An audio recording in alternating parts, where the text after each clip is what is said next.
58 teams to go on my road to predict all 131 teams this college football off season. Continuing with the American Athletic Conference, and we're moving on to the Navy Midshipmen. And this is the second Armed Force program we will be looking at this year. So, Navy, a team last year that, well, let's face it, wasn't anything special. Yet they play in America's game every year, the game against Army. This is a Navy team that is looking to take steps in the right direction this coming year.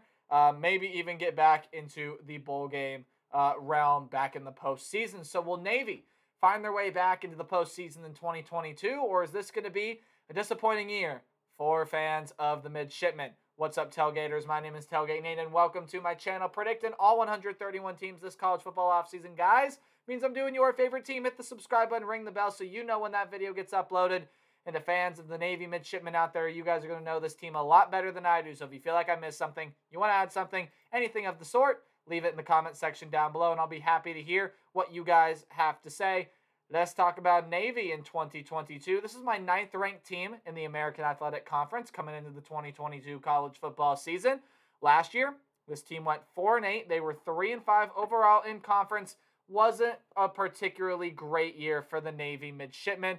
Statistically, in terms of yards per game, this was the worst offense in the American Athletic. 282 yards per game with around 20 points per game. Again, when you really only run the football, not a lot of passing yards for Navy, only 681 yards passing last year.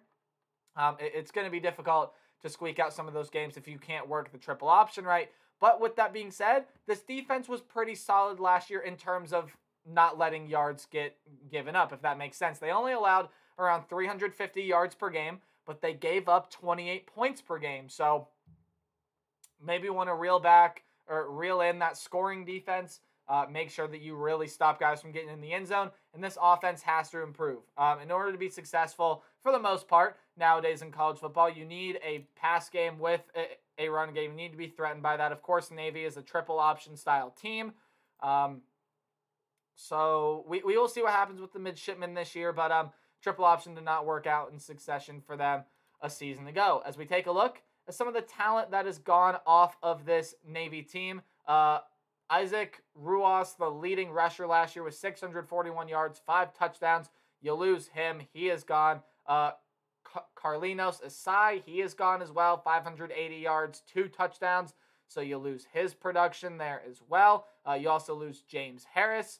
He is gone off of this team. He was the 3rd leading rusher, 373 yards and 2 touchdowns, as well as a wide receiver in Michael Cooper. Kind of the only true wide receiver that showed out for this Navy team last year. Only 219 yards and 2 touchdowns, but you still lose his production. On the defensive end, Jarius Warren had 39 tackles and a sack and a half. You lose that production. On the defensive line, your leading tackler at the linebacker position, Diego Fago, is gone. 94 tackles, a sack, and an interception last year. You lose him, as well as Johnny Hodges, who was your 4th leading tackler.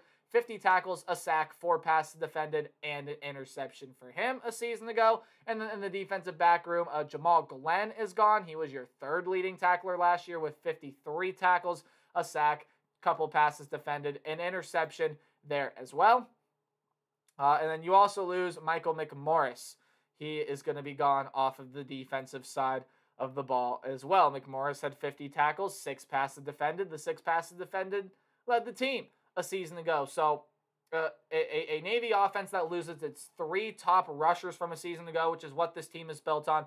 A defense that loses, right there, 5 of its top 10 tacklers from a season ago. There's a lot that needs to happen for this Navy Midshipmen team to get into a bowl game there, in my opinion, but there is some good talent still here. I know I'm going to butcher this name, so I apologize, but Tai Lavatai is coming back at the quarterback position. Was that primary passing option last year, 449 yards, 5 touchdowns, 2 picks through the air. On the ground, had 371 yards on 170 attempts and 7 rushing touchdowns. So he should end up probably be that starting quarterback, even though you have Xavier Arline back there as well. You would figure it is Tai Lavatai that is going to be there at the quarterback position. You return lots of pretty good running backs there as well. Daniel Jones is one that comes to mind. Daniel Jones is coming back. You also have guys like Kai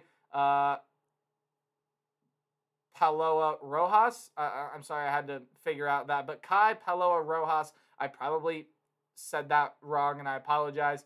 You have him coming back there as well. And Jarius Warren, who was your 4th leading rusher on the team last year with 360 yards, a touchdown.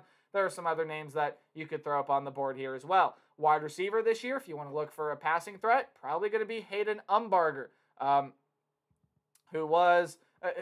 he only had 60 catches a season ago. Mark Walker is kind of there as well, but you have Mark Walker there as well. But Jaden Umbarger, I feel like, will be that #1 target for Navy. If not, Mark Walker, another name you could throw on the board. When you look at the defensive side, Jacob Busick, Donald Bernaire, Clay Cromwell back on the defensive line, John Marshall, Tyler Fletcher, going to be a couple linebackers to watch out for him, as well as Rayan Lane at the defensive back position, and then an all-around defensive athlete in Evian Gibbons. You have him coming back there as well. So, lots of talent still back for this Navy team, especially on the defensive end. Yeah, you lose 5 of your top 10 tacklers, but you get a lot of nice players back for this team. The offense, to me, is the big question mark, and will they be as effective running the ball as they have been in years past now that they have some really talented guys? I like James Harris. I like Michael Cooper. I like Isaac Ruas. I liked all those players. How is Navy going to replace them is my big question. You're taking a look at the Navy football schedule right now. Non-conference games. You got a home game there, of course, against Delaware. Then you got to move forward a couple weeks to go on the road to play Air Force. That's the first game in Navy's Commander Cup run. You also, of course, have the game at the end of the year against Army. And then you have to play Notre Dame on a neutral site on November 12th. When you look at the rest of this Navy schedule, their conference games, you got home games against Memphis, Tulsa, Houston, and Temple. And then you got to go on the road to play East Carolina, SMU, Cincinnati, and UCF. Let's kind of dive into this Navy schedule just a little bit. So we know Navy is not going to be a passing offense. It's just not in the Navy book, right? It's not what Navy does. Navy is a rush-first team. They have been for quite some time now, but it also has not led to the most success at some points, which you've seen here. Memphis can have a pretty good passing attack. East Carolina can have a pretty good passing attack. SMU, Houston, Cincinnati, Notre Dame, UCF. And then even when you look at in their counterparts, Army there as well, there's more passing game there than I would say out of Air Force, Army, Navy. The Army may have the best passing attack, although you could argue that Air Force has that there as well. I mean, just taking a look at what this Navy defense allowed last year. 218 yards through the air, 131 yards on the ground. Neither of those are bad numbers at all. So this was a Navy defense that was pretty good last year. But is their offense going to be able to score enough to win them these games, right? I think that's the question for Navy coming into this year. You have experience coming back at quarterback. There are still some guys in the running back and in the ball carrier room that I like. I like Daniel Jones. I like Jarius Warren, Hayden Umbarger, and of course the name that I mentioned earlier, a wide receiver in Mark Walker, who's not on the list. Probably should be, though.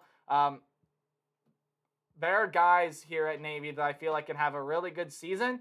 But this, especially when you run the triple option type offense, it's an offense that needs to click. So there are a lot of tough games on the schedule. You can't take Delaware lightly. That's a really good FCS team. Going on the road to play Air Force is going to be tough. On the road to East Carolina is going to be tough. You got some really tough home games with Houston and Memphis coming into town.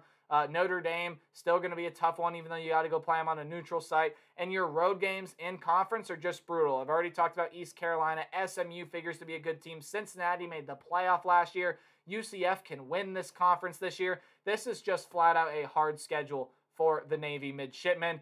As we take a look at the percentages, yes, I don't do game-by-game predictions. I do more percentage-based. Alec, tell me predict a team's record. Game in red means you're not going to win the game. Game in orange means you're still probably not going to win, but hey, it's college football, and I I understand upsets can happen. Yellow, your 50-50 high upset potential games in yellow-green, games that you should win, but you got to watch out for teams on the other side of the ball, and games in green, you should probably win.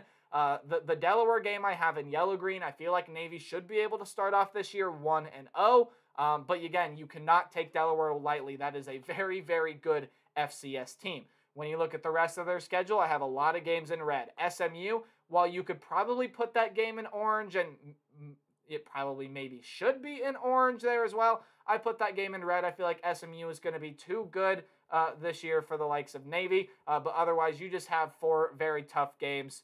Otherwise, Houston, that's just a tough game. Cincinnati, Notre Dame, UCF, all teams that at any point this year can find themselves in the top 15. I do believe that about all 4 of those teams. UCF probably the one outside shot to do so, but they can still do it. That's a talented team, and I think Navy's going to have trouble winning any one of those 4, possibly 5 games. I mean, going on the road to play SMU doesn't help their cause. Maybe if it was at home, they might have a little bit of a better shot. When you take a look at some other games here on the schedule, it's going to be hard to beat Army. Even though that is a neutral site game, it's America's game. There's always a lot of passion and energy in that stadium, wherever it may be. But Army runs what Navy runs, except they do it way better. If you guys watch my Army video, you know I have them at 9-3. I think this is going to be a really good Army team this year. Navy, I see struggling throughout this year. Home game against Memphis, again, that's just tough. On the road to East Carolina, that's a team that I feel like can surprise some people in the American Athletic this year. On the road against Air Force there as well. Going to be a tough one there. Winnable games on the schedule for Navy. Look towards Delaware. I think that is absolutely a winnable game there. And then at home against Tulsa and at home against Temple. 2 games right there that Navy can win. And I think those 3 games right there are games that Navy will win. And I really don't see much else from Navy. 3-9 is what I got for the Midshipmen. I'm not really confident in this team this year. I know a lot of people have them at like 4-8, 5-7, maybe even 6-6, which I think is their ceiling, by the way. I do think Navy can get into a bowl game, but with this schedule, man, it's going to be tough. I mean, you got to play Air Force, you got to play Army, 2 tough teams, 2 teams that are capable of winning 8, 9, 10 games this year. Houston, Cincinnati, probably going to be your 2 best teams in the American. Notre Dame's there as well. There's just a lot of tough games on the Midshipmen schedule, and with all their losing on the defensive end, I feel like they're going to struggle this year. I got them at 3-9. So thank you guys so much for watching my video on the Navy Midshipmen. Make sure you guys like, comment, subscribe, anything like that. It really helps support the channel. And remember to play hard but tailgate harder. See all you guys in the next video. Goodbye.